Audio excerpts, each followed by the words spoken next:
Bonjour, ici LT Survival. Aujourd'hui, dans la vidéo, j'ai de la misère à me voir dans la caméra. Le SCH 503B pour noir. Il y a eu une controverse sur YouTube à propos de ce couteau-là.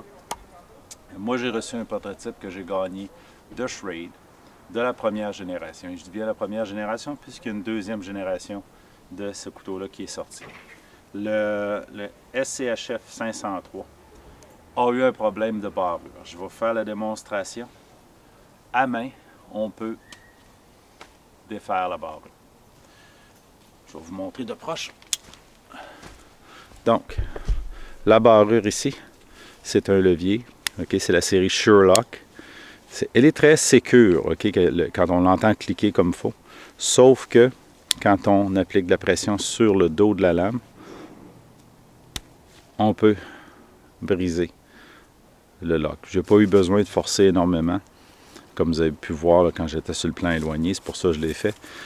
Le lock avait un petit problème. Schrade a sorti une deuxième génération. Le problème est venu à nos oreilles en janvier. J'avais gagné avant janvier le prototype de ce couteau-ci. Ce couteau-ci, qui est un prototype de Schrade. Et puis en janvier, Drop Forge Survival, je vais mettre le lien en bas, il avait montré ce couteau-là où il testait et il y avait eu une failure. Bon, lui, il avait vraiment abusé un peu le couteau en frappant l'arrière. Puis moi, j'ai vérifié après avec le mien. Puis on s'est rendu compte que le mien, même en faisant le test comme ça, là, avec les mains appuyées, sur ça, je pouvais défaire le lock. Ce qui fait que j'ai écrit à Schrade pour confirmer, les rendre au courant qu'il y avait une vidéo qui montrait une failure sur le lock. Et on a appris un petit peu plus tard, là, que Schrade était sorti avec une deuxième génération du couteau, ce qui a été corrigé. Et Brian de Survival on Purpose, sur une vidéo, je vais mettre le lien en bas, nous montre que la nouvelle génération travaille très bien. Est-ce que la première génération est si mauvaise que ça parce que le lock peut lâcher? Oui, si vous frappez votre couteau souvent par en haut, ce qui ne devrait pas arriver. Par contre, le couteau travaille très bien. Là. Je venais d'en faire des petits plumeaux avec. Là. Donc, très confortable en main. Et c'est ce qui est important, la poignée est assez grosse, j'ai des bonnes mains. En tout cas, on dit que j'ai des bonnes mains au niveau de la grosseur parce que je n'ai pas des petites mains. Et puis, la poignée est très confortable, puis tu peux quand même réussir à faire. Ici, on a un petit feather. Là. On a un petit feather stick. Là. Ça va aller mieux si je me vois à l'endroit.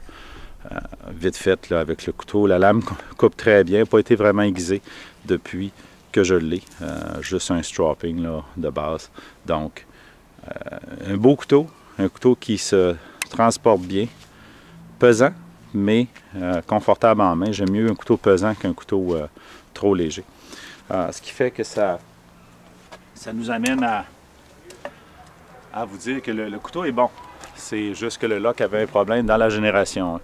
C'est sûr qu'il est mieux de s'assurer d'avoir la génération 2 de ce couteau-là.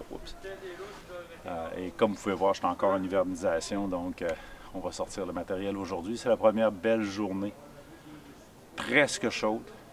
On doit être dans les 10 ou 12 degrés là, finalement, alors qu'on ne l'a pas atteint à date. Là. Donc, le couteau, un bon couteau, un couteau qui à date me plaît beaucoup. Je l'ai utilisé toute l'année comme couteau de tous les jours. Et puis j'ai coupé du carton, du papier, des lettres, des emballages et puis du caoutchouc. Et puis pas de problème, là, il a réussi à performer toutes les tâches. Je n'ai pas eu besoin de l'aiguiser tant que ça. Juste un petit stropping là, pour le maintenir. Je le recommande. La deuxième génération encore plus que la première. Fait qu'allez voir les liens en bas, vous allez pouvoir comprendre qu'est-ce qui est arrivé et la vitesse à laquelle Schrade a répondu. On parle de janvier où le problème a été signalé. Puis on est en mai et ils ont déjà des couteaux de production ou des couteaux qui s'en viennent en circulation pour remplacer ces couteaux-là, la première génération. Donc vous devriez avoir un couteau de très bonne qualité pareil. Si vous avez aimé cette vidéo, faites le thumbs up, cliquez like, partagez et souscrivez à la chaîne. Et on vous revoit dans la prochaine vidéo.